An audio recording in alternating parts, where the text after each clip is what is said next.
Good afternoon, everybody, and welcome to Agrifood Conversations, brought to you by iSelect Fund, the Van Trump Report, and the Yield Lab Institute. My name is Tom Bunn, an associate on the iSelect team, and I'm excited to welcome you all to today's call. On today's Agrifood Conversations call, we are joined by John Cruz, CTO and lead agronomist at PlantResponse. PlantResponse is a Madrid, Spain, and Raleigh, North Carolina-based company that is developing and commercializing biologically related products that improve plant health and protect yield potential. Each of you know companies are more likely to succeed with the right network of customers, talent, investors, and advisors. We have invited you to this call because you are some of the smartest, most talented people in PlantResponse's market. You are potential customers for the products and services. You've built and sold a company like PlantResponse, or you are a sophisticated business person or agricultural professional who understands their market and the challenges it faces. Before we get started, we have a quick poll question to get a better idea of who we have on the call today. Please take a few seconds to answer.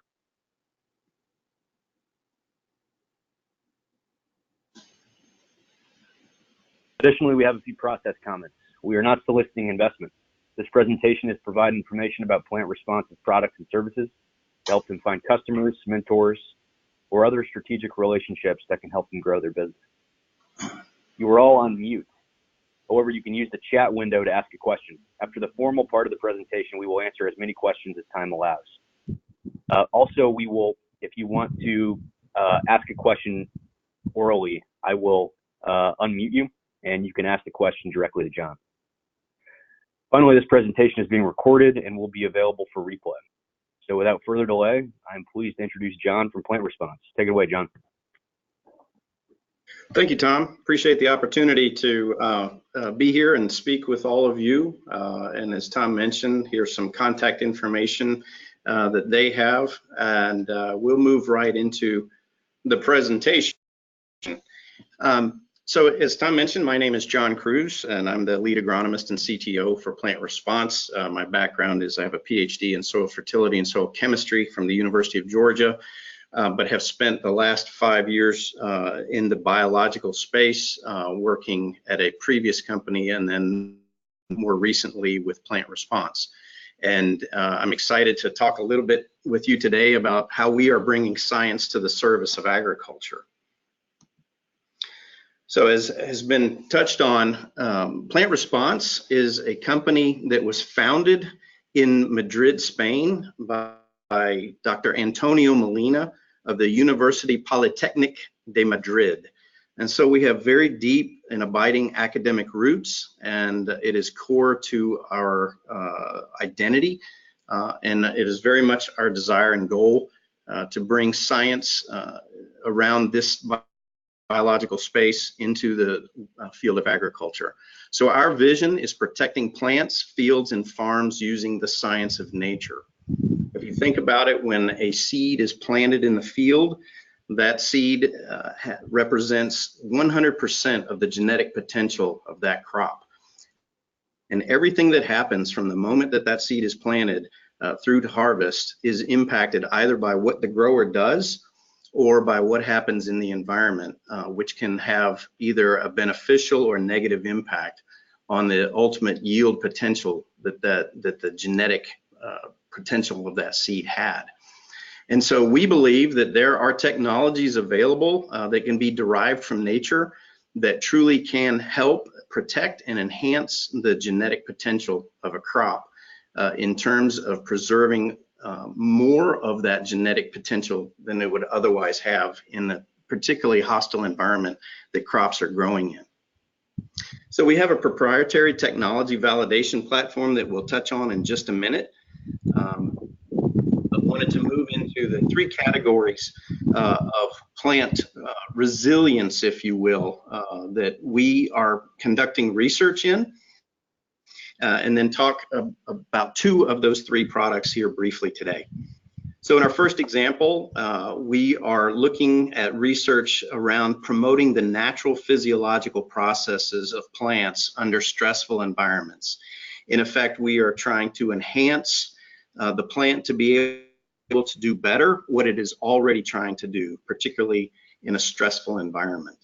An example of that would be our technology that we've coded as PRB6, which is a sterile extract of microbial cell walls that are enhancing plant physiological processes.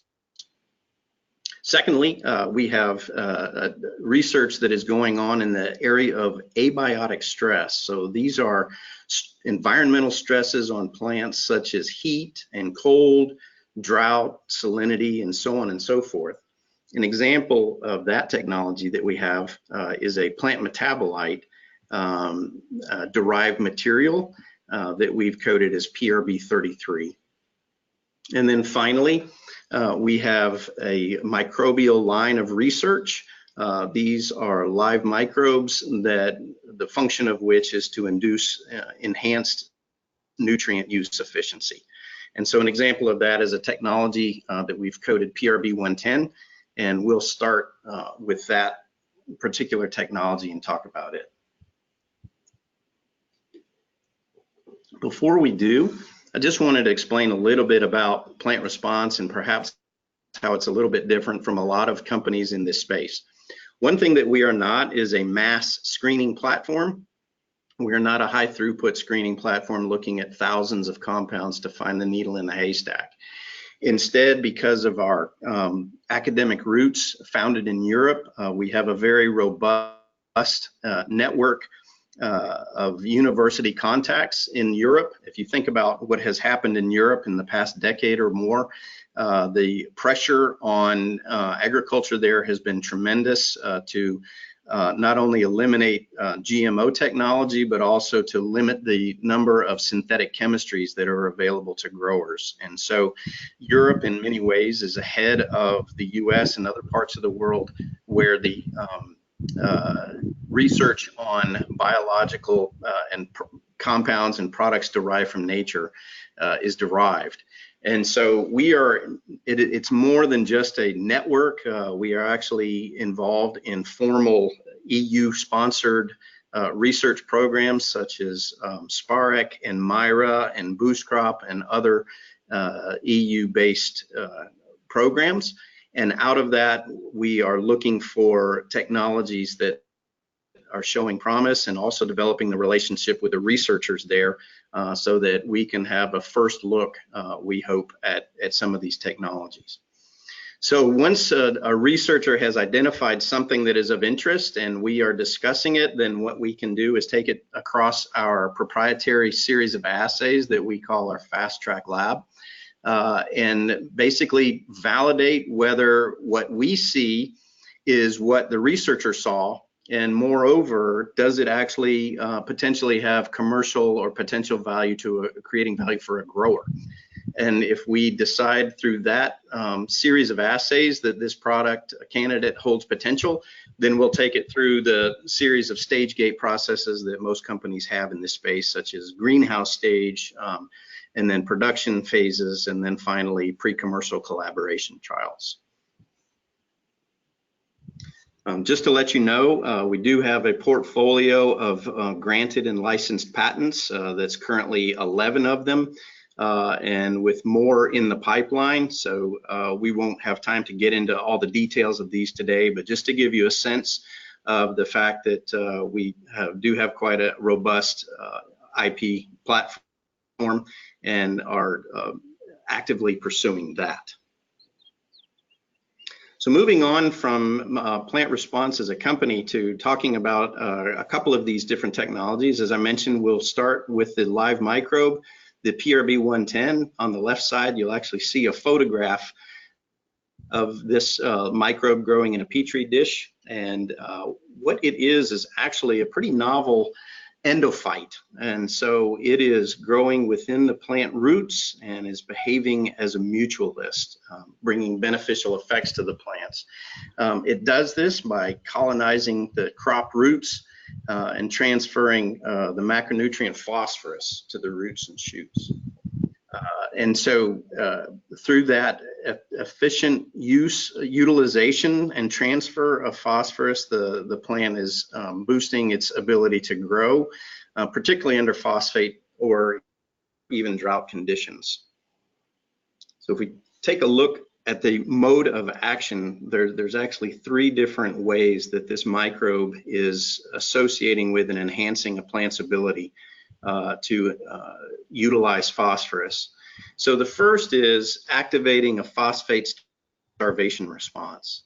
And so we have, through a series of very careful studies at the genetic level, know that we are activating transcription factors that have a high affinity for phosphate symporter genes that basically trigger a phosphate starvation response in the plant, and thus the plant becomes more motivated, if you will, to start seeking out, assimilating, and utilizing phosphorus.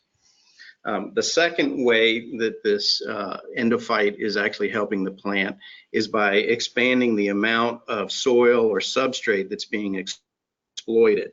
So if you think about phosphorus in the soil, it can only be taken up by plants as orthophosphate or inorganic phosphorus. And some of that can be found in the soil solution, but usually it's in very low amounts. And phosphorus moves by diffusion, so it's typically only moving a millimeter or 2 in the soil. So a plant's ability to extract phosphorus is very dependent on how robust the root network is. And these fungal hyphae are growing out from the roots and further exploring the soil in a manner that's similar to mycorrhizae, if you're familiar with that microbe, and expanding the amount of soil that can be exploited. And then finally, we know that this endophyte does have the ability, as some bacillus do, to actually solubilize non-labile phosphorus, or really stubbornly held phosphorus in the soil. So if we take a move from the mode of action to taking a look at how this technology is performing in the field, you can see that through a series of field trials that we've conducted, primarily in corn and small grains, you can see that it is creating a yield benefit about 76% of the time. So this graph is what we affectionately call a piano graph, and it's a normalized distribution of, or a normalized way of showing the yield response compared to the control on a percent basis, so that you can compare across different crops and different yields and so on and so forth. So you can see on average, there's about a 9% yield increase from this material.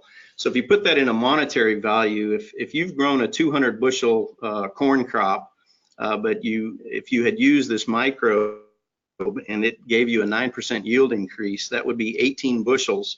I looked up the price of corn today, it's actually up to $4.50. So that would give you $80+ in revenue, increased revenue to a grower per acre. So a pretty good return on his investment. This is a slide of a specific trial that was conducted that was replicated, so we could see whether there was statistical significance or not. And if you look, this was a seed treated with the endophyte and then grown in the field. And you're looking at these at the graph on the right, and you can see the range in terms of yield in kilograms per hectare from about 12,400 all the way up to 15,200 kilograms per hectare.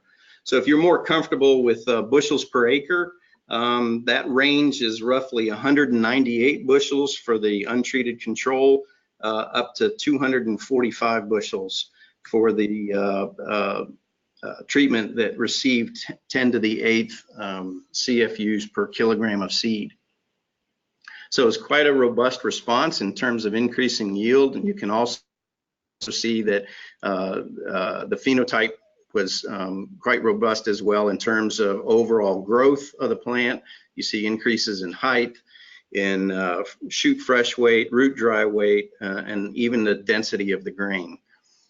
So quite a distinct dose response. But one of the things in this trial that we have also seen in other trials that's very advantageous and a potential market blockbuster is that when we applied this in a foliar application at the 6-leaf growth stage, You can see that the yield increase went from about 12,500 up to 15,000 kilograms per hectare, or in other words, about 200 bushels per acre up to 240 bushels per acre.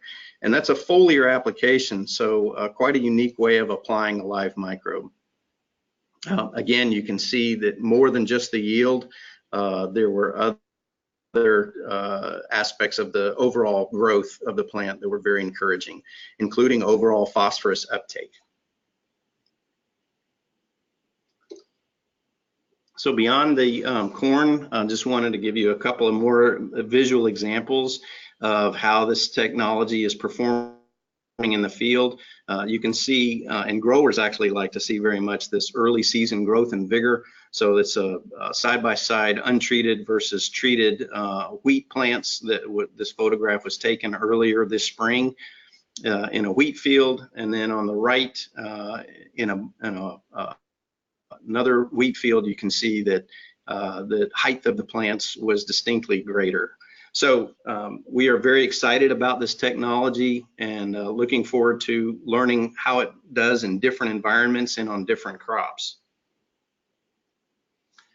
Moving on then to the second technology that we touched on earlier, the product PRB33 that falls into that abiotic stress category, things like heat, cold, drought, and salinity. What this material does is basically mitigate stress, and particularly abiotic stresses. If you think about it, it's the rare field that doesn't have some kind of stress at some point during the growing season.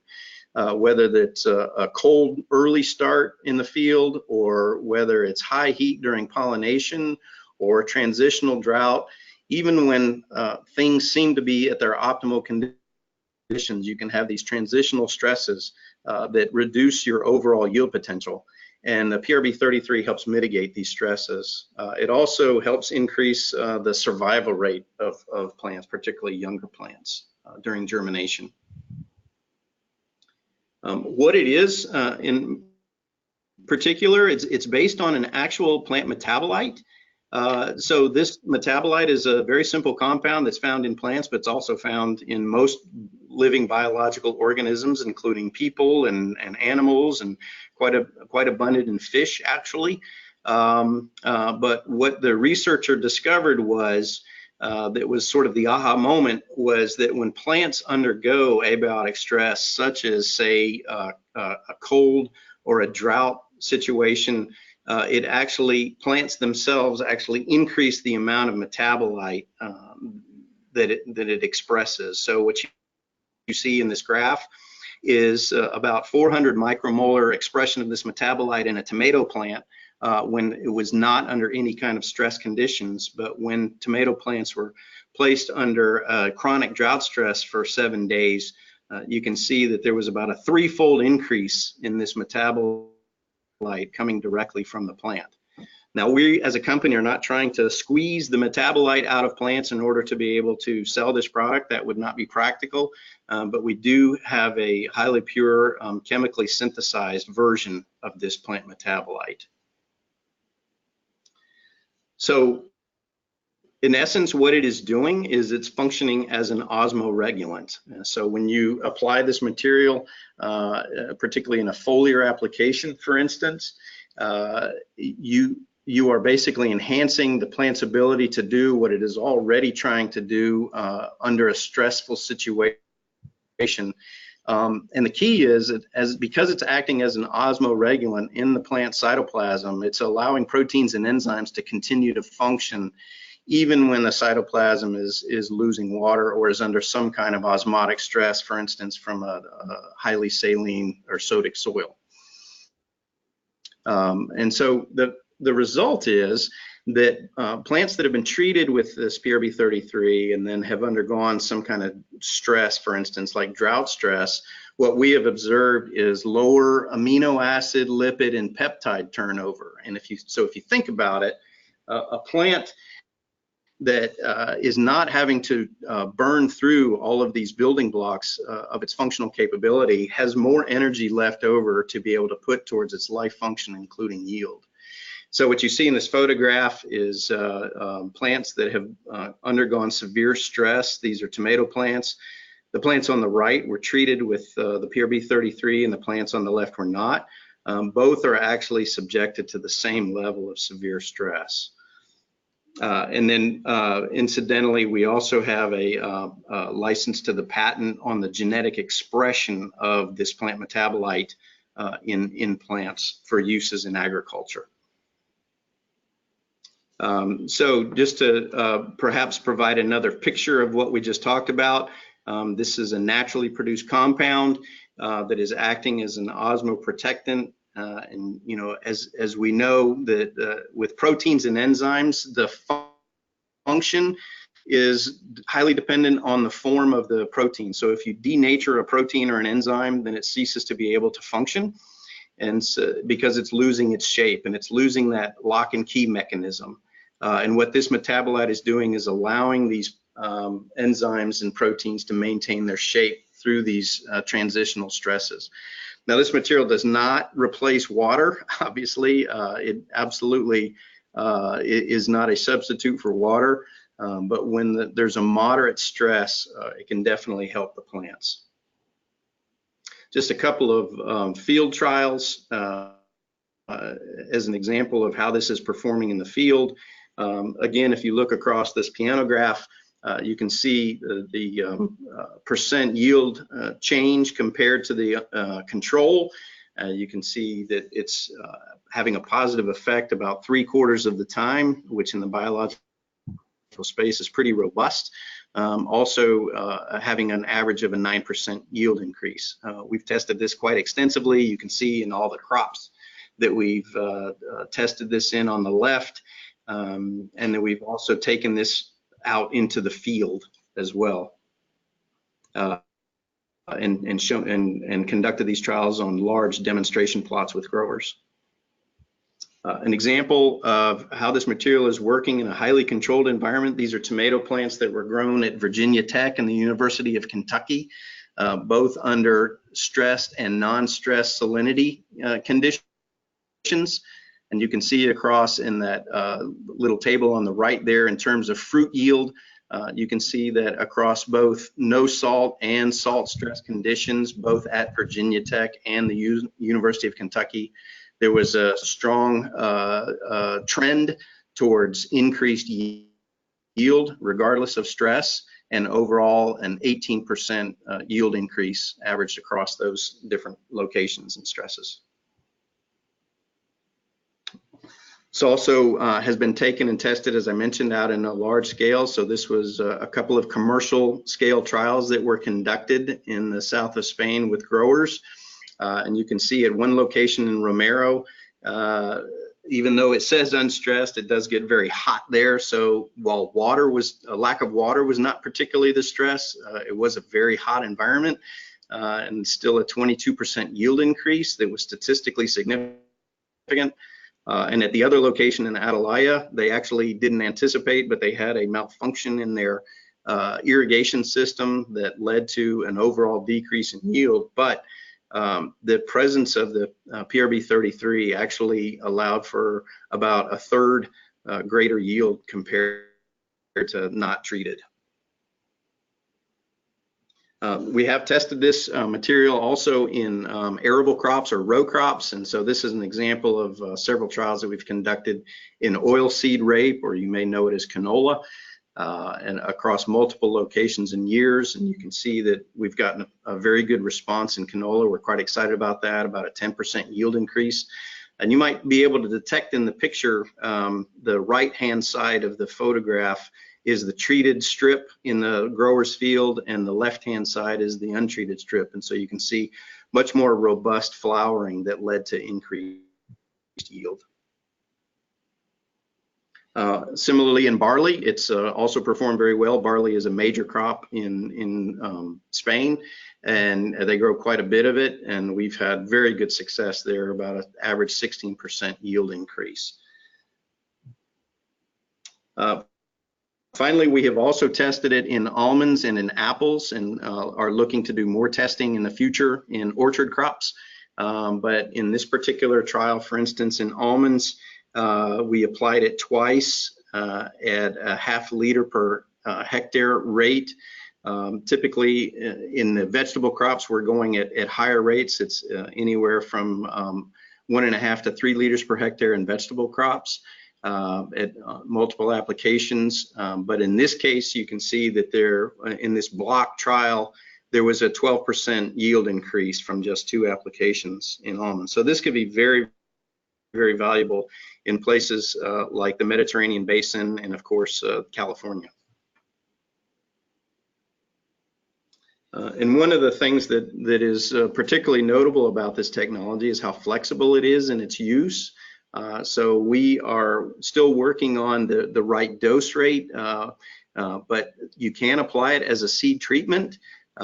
We suspect that the amount of dose that you need is dependent on the size of the seed. So the smaller the seed, the more seed there are per kilogram, and very likely requires a slightly higher application rate, but nevertheless, you can apply it as a seed treatment. Of course, you can apply it as a foliar application, and then also in furrow at planting, but then also through the fertigation system for specialty agriculture crops.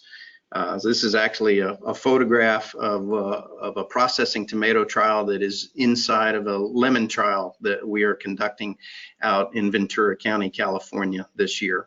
And so looking forward to getting those results back. So that is a very brief introduction to just a couple of the technologies that PlantResponse is working on. We have many more in the pipeline, and in the interest of time, I didn't want to overdo it, so we didn't get a chance to talk about the PRB6 technology, but hopefully you found this information helpful and was certainly open to any questions that you might have at this time. Thank you, John. Really appreciate the informative presentation there. So a reminder to the attendees, to ask a question, you can use the hand raising icon and I will unmute you to ask your question out loud, or you can go to the question window on the right side of your screen to type in a question. And it looks like an attendee named Paul has a question. He says, John, have you found PRB 110 yield improvements to be dependent on the soil type? Yes and no. So the soil, so what we know for sure is that it's performing extremely well in alkaline soils, and so far it is performing well and then not as well in more acidic soils. And so what we want to do is find out if that is a function of available phosphorus, or if it's because the PRB 110 is not functioning as robustly in an acidic soil. So there is a little bit of a pH dependency, but we think absolutely we can overcome that.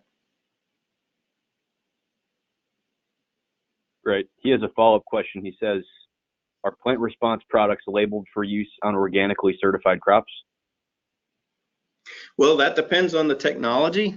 So the one technology that I mentioned that's derived from a plant metabolite would not be certified organic, because we are chemically synthesizing that, even though that molecule is identical to the molecule that is produced in nature. The fact that we're synthesizing it would prevent it from gaining an organic label.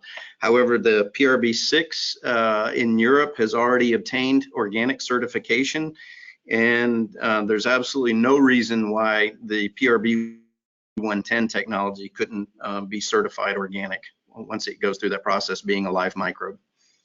So it just depends on the technology. Great. Any other questions from the attendees?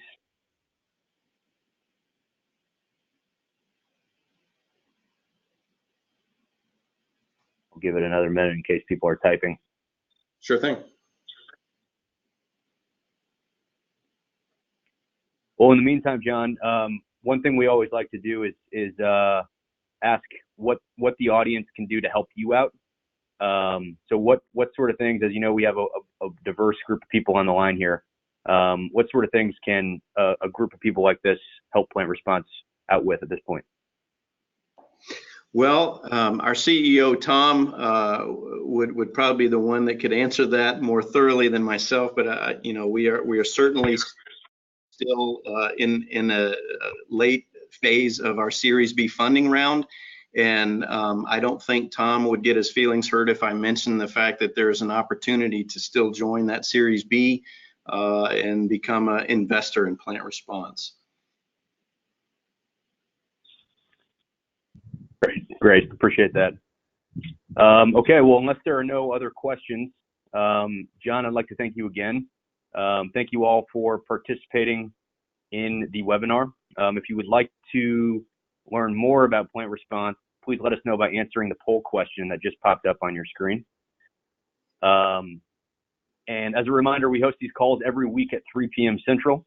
You can register for them by going to agrifoodconversations.com. And a replay of this webinar will be emailed to you in the next 24 hours. So if you know others that may want to see this webinar in replay, they will be able to access it on agrifoodconversations.com within about 24 hours. So John, again, I want to thank you, all the attendees. Thanks for joining us, and hopefully we will see you all next week. Okay, thank you, Tom. Enjoyed it, appreciate it. Bye-bye. Thanks again. Bye.